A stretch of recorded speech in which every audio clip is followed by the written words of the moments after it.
Hello, everybody. Welcome to today's daily devotional. A short daily devotional today from Isaiah chapter 40, starting in verse 26.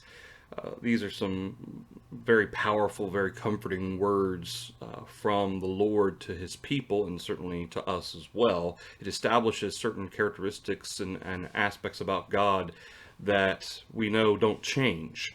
And just as much as these things were true in the Old Testament with his people in captivity, these things are true today as well.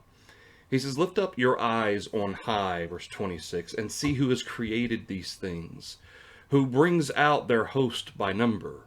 He calls them all by name, by the greatness of his might and the strength of his power. Not one is missing. Why do you say, O Jacob, and speak, O Israel, my way is hidden from the Lord, and my just claim is passed over by my God? Have you not known? Have you not heard? The everlasting God, the Lord, the creator of the ends of the earth, neither faints nor is weary. His understanding is unsearchable." And think about what's being described, the all-knowing, all-power of God. He says he created all these things. He brings out their host by number. He calls them all by name. And I don't think he's just talking about, and certainly this would be true of all the animals of the world and so forth as well, but it looks like he's talking about all the things in the heavens, talking about the stars and the planets and the galaxies that he's created. Lift your eyes on high and see who has created these things, who brings out their host by number. The it certainly all of creation would be included in this. God has ordained these things to exist. And so when Israel is making the statement, "My way is hidden from the Lord, my just claim is passed over," as if God's not paying attention, as if God doesn't know what's going on, or there's God's missing things that are happening. And that's kind of what's being addressed here. God is all powerful. He is the creator of all things. And then in verse 27, or verse 28 rather, "Have you not known? Have you not heard? The everlasting God, the Lord, the creator of the ends of the earth, neither faints nor is weary." You know, there's there's an amazing benefit of being able to go to God in prayer 24 hours a day. At any point in time, it could be 2 o'clock in the morning, it'd be 2 o'clock in the afternoon. It doesn't matter because God is always there. Jesus is always prepared to make intercession for us. God neither faints nor is weary. He doesn't rest day or night. His understanding is unsearchable. He gives power to the weak, and to those who have no might he increases strength. Even the youths shall faint and be weary, and the young men shall utterly fall. So, especially given the fact that he's comparing the strength, the vitality of the young, and of course often we refer to the young with all the energy they have and how they never seem to run out of it and so forth. That's nothing compared to God. Compared to God, he gives power to the weak. He gives strength to those who have no strength. Compared to the youths, they shall faint and be weary. The young men shall utterly fall. None of them compare to the strength and the power and the might of God. But those who wait on the Lord shall renew their strength. They shall mount up with wings like eagles. They shall run and not be weary. They shall walk and not faint. It's not saying that those who are faithful to God won't have times where we're physically tired. That's not really what Isaiah's describing, or what God's describing through Isaiah.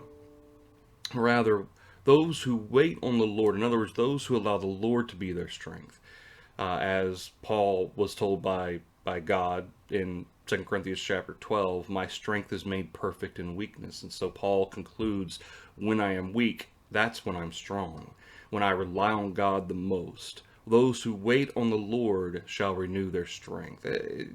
There certainly is some physical applications to this as well, but this is more so spiritual, mental, and for that matter, even emotional stability and strength that God provides through his word, that peace that passes understanding.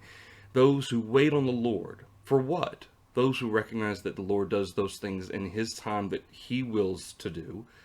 Sometimes we sing the hymn, in his time. He makes all things beautiful in his time. But my way is hidden from the Lord. My just claim is passed over by my God. God doesn't answer prayers in the fashion that we anticipate.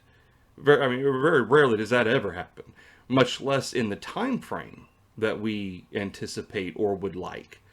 But those who wait on the Lord, on his wisdom, what was it that his understanding is unsearchable?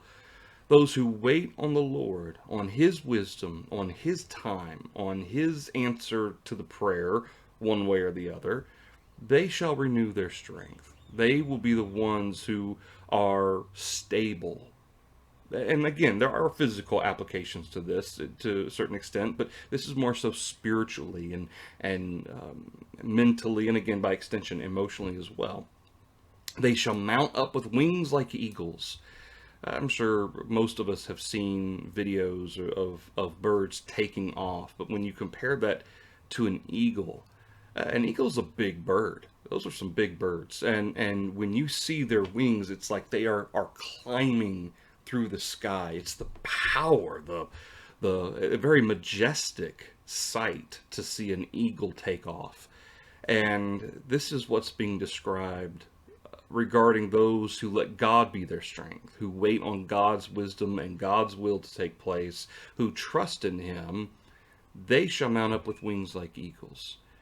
But notice they shall mount up, not that they shall always fly. They shall mount up. There are times when we're going to be down, we're going to be weak. There's going to be times when we're struggling. But God is going to be our strength. He's going to renew our strength.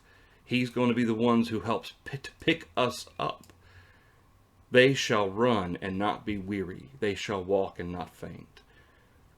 Those who are faithful to the Lord, they count on God. They take their energy for life from God, from his promises, from his word. Our purpose in this life comes from God. And of course, these words are being spoken to God's people, but it's being spoken to us as well, even now, to remind us that we should trust in the Lord. And especially right now, to today's situations going on, there's a lot of concern. There's a lot of fear.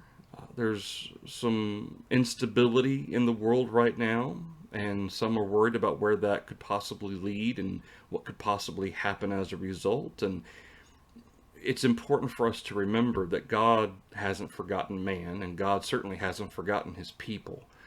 No matter where they are, what country they're in, God is always watching over his people. God knows fully all the affairs of man. He still works in the kingdoms of men, and his will is going to happen regardless of who's in charge, who's in power, what those leaders decide to do. God's will is going to be done regardless. And we have to trust that God knows what's best in the big picture, which we don't have, and to understand that we have one job, and that is to fear God and keep his commandments. That's our purpose. To fear God and keep his commandments. That's our job. And certainly in the process of that, to help others to fear God and keep his commandments as well. All right, that's the daily devotional for you today at 9 minutes. Not bad. Lord willing, I'll see you all tomorrow at 6:30 for our next devotional. Hope to see you all then. Thanks, everybody.